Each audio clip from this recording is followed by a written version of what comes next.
প্রধানমন্ত্রী তো একবার এক এক কথা বলছে। প্রধানমন্ত্রী তো 2018 সালে একই সরকার যখন ছিল তখন উনি বলেছিলেন না কোটা প্রথা থাকবে না, এখন আবার আরেক কথা বলছেন, কয়েকদিন পরে আবার অন্য কথা বলবেন।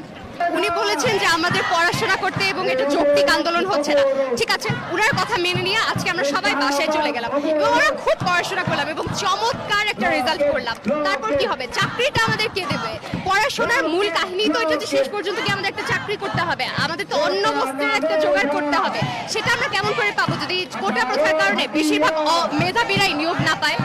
কিন্তু আপনাদের এই আন্দোলন সংগ্রামের পরেও কিন্তু হাইকোর্ট কিন্তু অলরেডি রায় দিয়েছে, তাহলে এই হাইকোর্টের রায়ের বিরুদ্ধে হয়ে যাচ্ছে না?